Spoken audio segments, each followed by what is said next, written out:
Siya nga pala si Kuya Noel mga mare, ang breadwinner sa kanyang pamilya. Graduate nga pala siya ng college mga mare. Sa kasamaang palad mga mare, nagkaroon siya ng sakit dahilan para hindi siya matanggap sa mga ina-applyan niyang trabaho. Pero hindi ito naging headlang mga mare, bagkos ginalingan niya pa para may taguyod ang kanyang pamilya sa pamamagitan ng pagbebenta ng pastil. Bali meron na nga pala siyang physical store mga mare at suportahan natin si Kuya Noel at kung mapapadaan man kayo sa kanyang store ay bilhan niyo siya, malaking tulong yun sa kanya. Kaya naman halina't tunghayan natin ang buong kwento ni Kuya Noel sa likod ng pagbebenta niya ng pastil. Kuya Noel, magandang hapon po.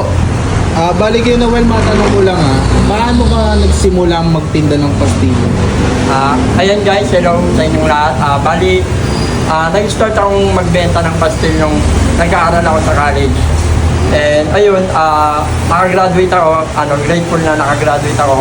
Then, nagtrabaho muna ako guys bilang graphic artist. And sa kasamaang palad guys, na-trigger yung side ko. So, inisip ko ano ba yung pwedeng pagkakitaan. So, ginamit ko yung knowledge ko na magtinda ng pastil. So, doon nag-umpisa lahat guys. Kaya, simula noon, inumpisa ko muna sa jar. Ayun, Nag-umpisa ka sa jar, sir? Yes po. Inumpisa ko muna sa jar. Then, ayun, mga sumunod-sunod na buwan, araw, yun, nag-decide ako na magtayo ng small store na, ayun, kaya yun. Tulad nito, no? Yes po. Yung pastilya namin. Sir, matanong ko lang ano pong sakit niyo, sir? Yan sir, bali, meron ako guys, atelectasis lungs. Nag-collapse yung kaliwa kong baga guys. So hindi na siya gumagana. Bali, ayun yung naging disadvantages ko na makahanap ng trabaho. Kaya eto, nagnegosyo na lang ako kaysa magpatalo sa buhay. Kuya Noel, ilang taong ka na nga ulit? Bali, 27 years old na ako guys. Breadwinner din ako sa aming pamilya. Kaya yun.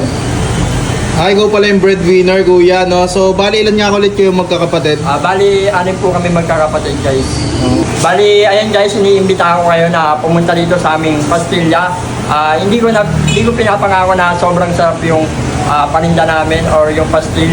Pero nanggaling yun sa puso ko guys. Kaya punta na kayo guys, huwag kayo mahiya. Bale, ito nga pala ang negosyo ni Kuya Noel mga mare, ang pastilya. Located nga pala siya sa MC Susano Building, Bagumbong Road, front Padre Pio Church, Barangay 171, Caloocan City. Nag-o-open sila ng Wednesday to Monday, 11 a.m. to 3 a.m. Ito ang kanyang menu mga mare. Meron siyang classic pastil, 28 pesos at pag spicy naman, 29 pesos. Meron din siyang pastil overload dito mga mare. Katulad na lang netong in-order ko na overload 5, merong dalawang pastil, may dalawang putlong, may isang itlog. Kaya naman talagang busog ka. May soft drinks pang kasama yon, 109 pesos lang. Meron din siya ditong cheesy chicken barbecue mga mare, 159 pesos lang. Kung balak mo naman mag-dine in, may libre sila ditong sabaw. Kaya naman sa mga taga-Caloocan dyan na naghahanap ng solid na food trip, dito na kayo kay Kuya Noel, 28 pesos lang, may pastil na kayo, may libreng sabaw pa. Kung malayo naman kayo dito sa may Caloocan mga mare, pwede kayo magpa-deliver ng pastil na dyan. Kaya naman halina tulungan natin si Kuya Noel mga mare. Kaya naman sa mga o-order dyan, mag-message lang kayo sa kanyang FB page. So paano mga mare, pastil na muna ako ha. So mga mare, nandito nga pala tayo ngayon sa may barangay 171, Bagumbong Road.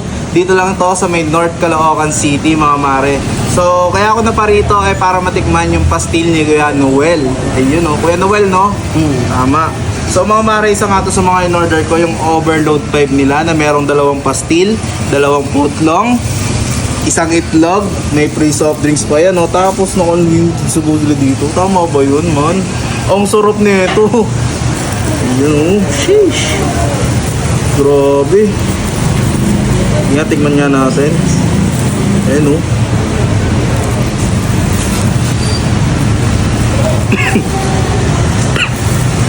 Spicy. Yung anghang niya sakto lang naman. Bagay na bagay sa mga spicy lover dyan. Ayan. Tapos may putlong pa yan, oh. Sarap.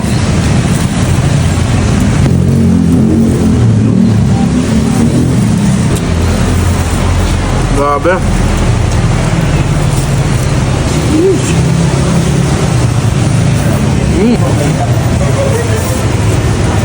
Sarap.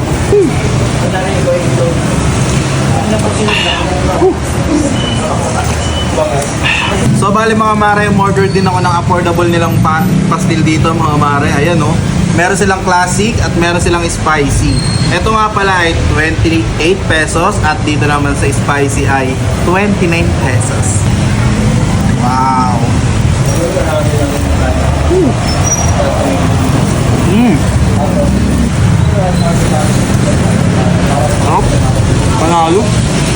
Ito naman yung cheesy chicken barbecue nila mga mare. 159 pesos. Tama ba ako? Tama ho. Tama naman yun. Ayan o, meron siyang chicken dito na malaki.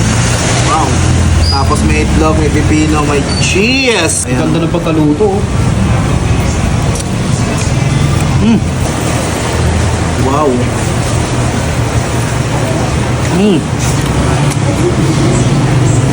Okay ah. Fried rice ah.